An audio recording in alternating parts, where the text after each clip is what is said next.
Hadīth 1.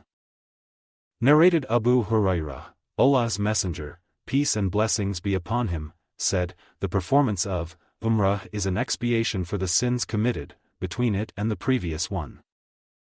And the reward of Hajj Mabrur, the one accepted by Allah, is nothing except paradise. Hadīth 2. Narrated Ibn Jurayj, Ikrimah bin Khalid asked Ibn Umar about performing Umrah before Hajj. Ibn Umar replied, there is no harm in it. Ikrimah said, Ibn Umar also said, the Prophet, peace and blessings be upon him, had performed Umrah before performing Hajj.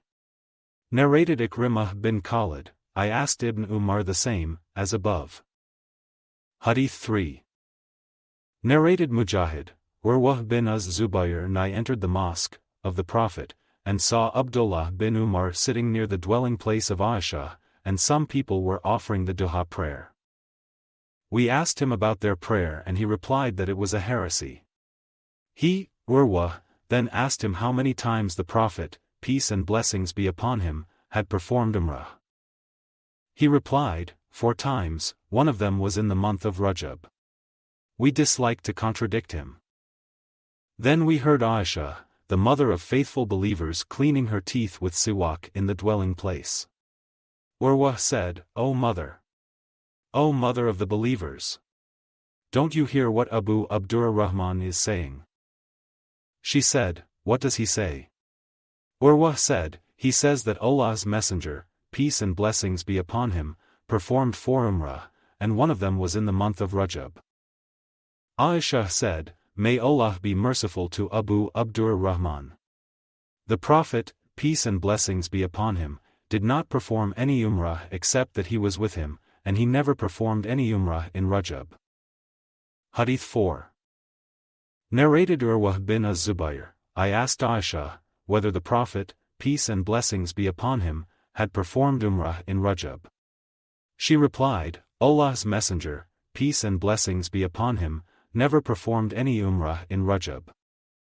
Hadīth 5. Narrated Qatada, I asked Anas how many times the Prophet, peace and blessings be upon him, had performed Umrah. He replied, 4 times. 1. Umrah of Hudaybiyah in Dhul-Qa'dah when the pagans hindered him. 2. Umrah in the following year in Dhul-Qa'dah after the peace treaty with them, the pagans. 3. Umrah from Al-Jirana where he distributed the war booty. I think he meant the booty of the battle of Hunayn. I asked, how many times did he perform Hajj? He, Anas, replied, once. Hadīth 6. Narrated Qatada, I asked Anas, about the Prophet's Umrah, and he replied, the Prophet, peace and blessings be upon him, performed Umrah when the pagans made him return, and Umrah of Al-Hudaybiyah, the next year, and another Umrah in Dhul-Qa'dah, and another Umrah in combination with his Hajj. Hadīth 7. Narrated Hammam, the Prophet, peace and blessings be upon him, performed 4 Umrah, 3, in Dhul-Qa'dah except the 1 Umrah which he performed with his Hajj, his Umrah from Al-Hudaybiyah, and the one of the following year, and the one from Al-Jirana where he distributed the booty of the battle of Hunayn, and another Umrah with his Hajj. Hadīth 8. Narrated Abu Ishaq, I asked Masruq, Atā and Mujahid, about the Umrah of Allah's Messenger, peace and blessings be upon him. They said, Allah's Messenger, peace and blessings be upon him, had performed Umrah in Dhul-Qa'dah before he performed Hajj. I heard Al-Barā bin Azib saying, Allah's Messenger, peace and blessings be upon him, had performed Umrah in Dhul-Qa'dah twice before he performed Hajj. Hadīth 9. Narrated Atā, I heard Ibn Abbas saying, Allah's Messenger, peace and blessings be upon him, asked an Ansari woman, Ibn Abbas named her but Atā forgot her name, what prevented you from performing Hajj with us? She replied, we have a camel and the father of so-and-so and his son, that is, her husband and her son, rode it, and left 1 camel for us to use for irrigation. He said, to her, perform Umrah when Ramadan comes, for Umrah in Ramadan is equal to Hajj, in reward, or said something similar. Hadīth 10. Narrated Aisha, we set out along with Allah's Messenger, peace and blessings be upon him, shortly before the appearance of the new moon, crescent, of the month of Dhul-Hijjah, and he said to us, whoever wants to assume Ihram for Hajj may do so, and whoever wants to assume Ihram for Umrah may do so. Hadn't I brought the Hady, animal for sacrificing, with me, I would have assumed Ihram for Umrah. Aisha added, so some of us assumed Ihram for Umrah while the others for Hajj. I was amongst those who assumed Ihram for Umrah. The day of Arafat approached, and I was still menstruating. I complained to the Prophet, peace and blessings be upon him, about that, and he said, abandon your Umrah, undo and comb your hair, and assume Ihram for Hajj. When it was the night of Husbah, he sent Abdurrahman with me to At-Tanim, and I assumed Ihram for Umrah, and performed it, in lieu of my missed Umrah. Hadīth 11. Narrated Amr bin Aus, Abdurrahman bin Abu Bakr told me that the Prophet, peace and blessings be upon him, had ordered him to let Aisha ride behind him, and to make her perform Umrah from At-Tanim. Hadīth 12. Narrated Jabir bin Abdullāh, the Prophet, peace and blessings be upon him, and his companions assumed Ihram for Hajj, and none except the Prophet, peace and blessings be upon him, and Talha had the Hady with them. Ali had come from Yemen and he had the Hady with him.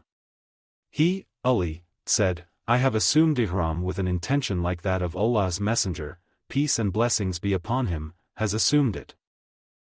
The Prophet, peace and blessings be upon him, ordered his companions to intend the Ihram with which they had come for Umrah, to perform the Tawaf of the Kaaba, and between Safa and Marwa, to get their hair cut short and then to finish their Ihram, with the exception of those who had the Hady with them. They asked, shall we go to Mina and the private organs of some of us are dribbling, if we finish Ihram and have sexual relations with our wives? The Prophet heard that and said, had I known what I know now, I would not have brought the Hady. If I did not have the Hady with me, I would have finished my Ihram. Aisha got her menses and performed all the ceremonies of Hajj, except the Tawaf. So when she became clean from her menses, and she had performed the Tawaf of the Kaaba, she said, O Allah's Messenger, peace and blessings be upon him. You, people, are returning with both Hajj and Umrah, and I am returning only with Hajj. So, he ordered Abdurrahman bin Abu Bakr to go with her to At-Tanim. Thus she performed Umrah after the Hajj in the month of Dhul-Hijjah. Suraqah bin Malik bin Juashum met the Prophet, peace and blessings be upon him, at Al-Aqaba, Jamrat al-Aqaba, while the latter was stoning it, and said, O Allah's Messenger, peace and blessings be upon him. Is this permissible only for you? The Prophet replied, no, it is forever, that is, it is permissible for all Muslims to perform Umrah before Hajj. Hadīth 13. Narrated Aisha, we set out with Allah's Messenger, peace and blessings be upon him, shortly before the appearance of the new moon of Dhul-Hijjah, and he said, whoever wants to assume Ihram for Umrah may do so, and whoever wants to assume Ihram for Hajj may do so. Had not I brought the Hady with me, I would have assumed Ihram for Umrah. Some of the people assumed Ihram for Umrah while others for Hajj. I was amongst those who had assumed Ihram for Umrah. I got my menses before entering Makkah, and was menstruating till the day of Arafat. I complained to Allah's Messenger, peace and blessings be upon him, about it. He said, abandon your Umrah, undo and comb your hair, and assume Ihram for Hajj. So, I did that accordingly. When it was the night of Husbah, day of departure from Mina, the Prophet, peace and blessings be upon him, sent Abdurrahman with me to At-Tanim. The sub-narrator adds, he, Abdurrahman, let her ride behind him. And she assumed Ihram for Umrah in lieu of the abandoned one. Aisha completed her Hajj and Umrah, and no Hady, sadaqah, charity, or fasting was obligatory for her. Hadīth 14. Narrated Al-Aswad, that Aisha said, O Allah's Messenger, peace and blessings be upon him. The people are returning after performing the two nusuks, that is, Hajj and Umrah, but I am returning with one only? He said, wait till you become clean from your menses, and then go to At-Tanim, assume Ihram, and after performing Umrah, join us at such and such a place. But that is, the reward of Umrah, is according to your expenses or the hardship, which you will undergo while performing it. Hadīth 15. Narrated Aisha, we set out assuming the Ihram for Hajj in the months of Hajj towards the sacred precincts of Hajj. We dismounted at Ṣaḥīḥ and the Prophet, peace and blessings be upon him, said to his companions, whoever has not got the Hady with him and likes to make it as Umrah, he should do it, but he who has got the Hady with him should not do it.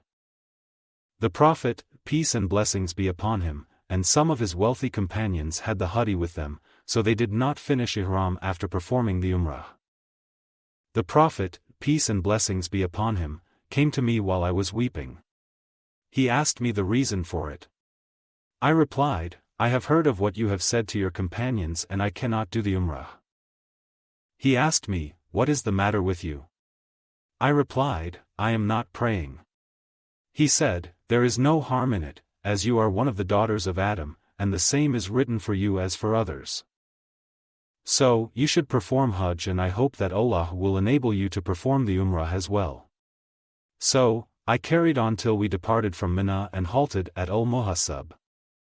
The Prophet, peace and blessings be upon him, called Abdullāh and said, go out of the sanctuary with your sister and let her assume Ihram for Umrah, and after both of you have finished the Tawaf I will be waiting for you at this place. We came back at midnight and the Prophet, peace and blessings be upon him, asked us, have you finished? I replied in the affirmative.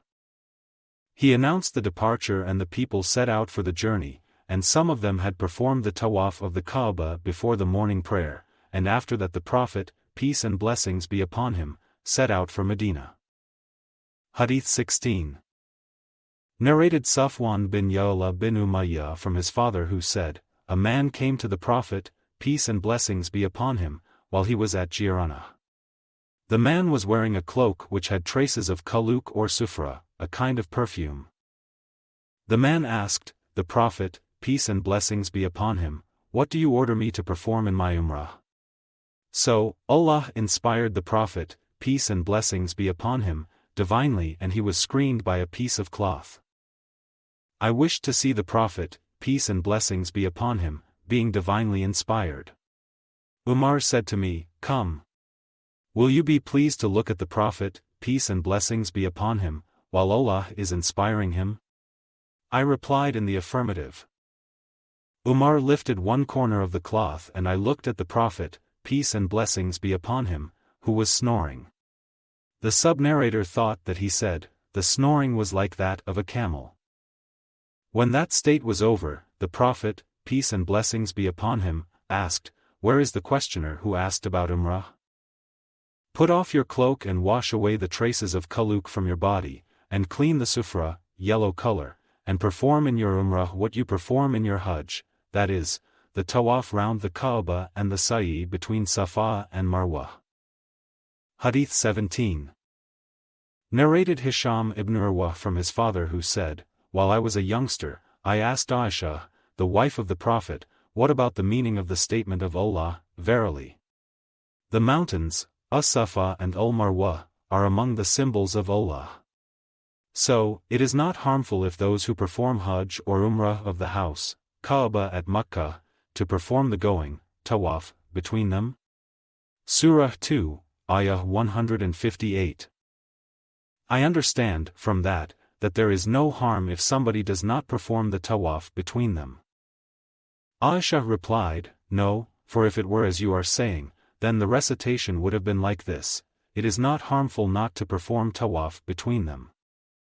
This verse was revealed in connection with the Ansar, who used to assume the Ihram for the idol Manat which was put beside a place called Qudayt, and those people thought it not right to perform the Tawaf of As-Safa and Al-Marwa. When Islam came, they asked Allah's Messenger, peace and blessings be upon him, about that, and Allah revealed, verily. The mountains, As-Safa and Al-Marwa are among the symbols of Allah. So, it is not harmful of those who perform Hajj or Umrah of the house, Kaaba at Makkah, to perform the going, Tawaf, between them. Surah 2, Ayah 158.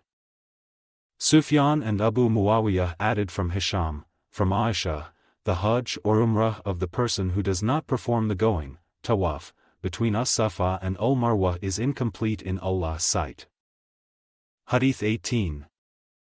Narrated Ismail, Abdullāh bin Abu Awfa said, Allah's Messenger, peace and blessings be upon him, performed Umrah and we too performed Umrah along with him. When he entered Makkah he performed the Tawaf, of Kaaba, and we too performed it along with him, and then he came to the As-Safa and Al-Marwa, that is, performed the Ṣaḥīḥ, and we also came to them along with him. We were shielding him from the people of Makkah lest they may hit him with an arrow. A friend of his asked him, that is, Abdullāh bin Awfa, did the Prophet, peace and blessings be upon him, enter the Kaaba, during that Umrah? He replied in the negative. Then he said, what did he, the Prophet, peace and blessings be upon him, say about Khadijah? He, Abdullāh bin Awfa, said, give Khadijah the good tidings that she will have a palace made of kasab in paradise, and there will be neither noise nor any trouble in it. Hadith 19.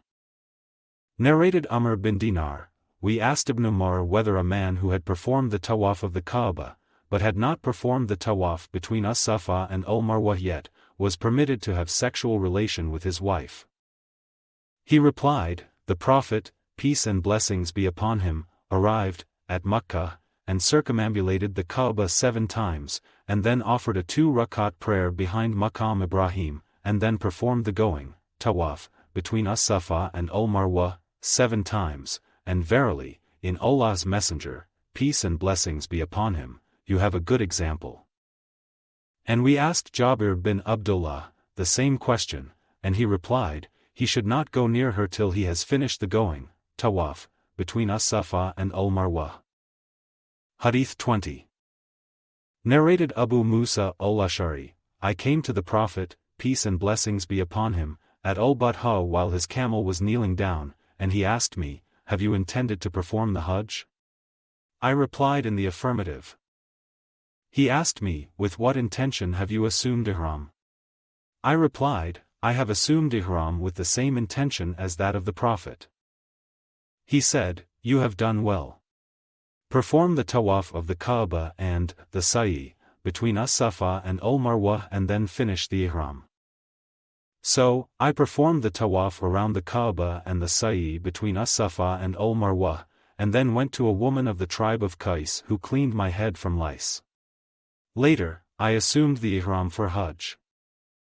I used to give the verdict of doing the same till the Caliphate of Umar, who said, if you follow the Holy Book, then it orders you to remain in the state of Ihram till you finish from Hajj. If you follow the Prophet, peace and blessings be upon him, then he did not finish his Ihram till the Hady, sacrifice, had reached its place of slaughtering, Hajj al-Quran. Hadith 21. Narrated Al-Aswad, Abdullāh the slave of Asmā bint Abu Bakr, told me that he used to hear Asmā, whenever she passed by Al-Hajjun, saying, may Allah bless his apostle Muhammad. Once we dismounted here with him, and at that time we were traveling with light luggage, we had a few riding animals and a little food ration. I, my sister, Aisha, Az-Zubayr and such persons performed Umrah, and when we had passed our hands over the Kaaba, that is, performed Tawaf round the Kaaba and between As-Safa and Al-Marwa, we finished our Ihram. Later on we assumed Ihram for Hajj the same evening. Hadith 22. Narrated Abdullāh bin Umar, whenever Allah's Messenger, peace and blessings be upon him, returned from a Ghazwa, Hajj or Umrah, he used to say takbir thrice at every elevation of the ground and then would say, none has the right to be worshipped but Allah, he is one and has no partner. All the kingdom is for him, and all the praises are for him, and he is omnipotent. We are returning with repentance, worshipping, prostrating, and praising our Lord. He has kept up his promise and made his slave victorious, and he alone defeated all the clans of non-believers. Hadith 23. Narrated Ibn Abbas, when the Prophet, peace and blessings be upon him, arrived at Makkah, some boys of the tribe of Bani Abdul Muttalib went to receive him, and the Prophet, peace and blessings be upon him, made one of them ride in front of him and the other behind him. Hadīth 24. Narrated Ibn Umar, whenever Allah's Messenger, peace and blessings be upon him, left for Makkah, he used to pray in the mosque of Ash-Shajara, and when he returned to Medina, he used to pray in the middle of the valley of Dhul Hulayfa and used to pass the night there till morning. Hadīth 25. Narrated Anas, the Prophet, peace and blessings be upon him, never returned to his family from a journey at night. He used to return either in the morning or in the afternoon. Hadīth 26. Narrated Jabir, the Prophet, peace and blessings be upon him, forbade going to one's family at night, on arrival from a journey. Hadīth 27. Narrated Humayd, Anas said, whenever Allah's Messenger, peace and blessings be upon him, returned from a journey, he, on seeing the high places of Medina, would make his she-camel proceed faster, and if it were another animal, even then he used to make it proceed faster. Narrated Humayd that the Prophet, peace and blessings be upon him, used to make it proceed faster out of his love for Medina. Narrated Anas, as above, but mentioned the walls of Medina, instead of the high places of Medina. Al-Harith bin Umar agrees with Anas. Hadīth 28. Narrated Abu Ishaq, I heard Al-Bara saying, the above verse was revealed regarding us, for the Ansar on returning from Hajj never entered their houses through the proper doors but from behind. One of the Ansar came and entered through the door and he was taunted for it. Therefore, the following was revealed, it is not righteousness that you enter the houses from the back, but the righteous man is he who fears Allah, obeys his order and keeps away from what he has forbidden. So, enter houses through the proper doors. Surah 2, Ayah 189. Hadīth 29. Narrated Abu Hurairah, the Prophet, peace and blessings be upon him, said, traveling is a kind of torture as it prevents one from eating, drinking and sleeping properly. So, when one's needs are fulfilled, one should return quickly to one's family. Hadīth 30. Narrated Zayd bin Aslam from his father, I was with Ibn Umar on the way to Makkah, and he got the news that Safiyyah bint Abu Ubaid was seriously ill. So, he hastened his pace, and when the twilight disappeared, he dismounted and offered the Maghrib and Isha prayers together. Then he said, I saw that whenever the Prophet, peace and blessings be upon him, had to hasten when traveling, he would delay the Maghrib prayer and join them together, that is, offer the Maghrib and the Isha prayers together.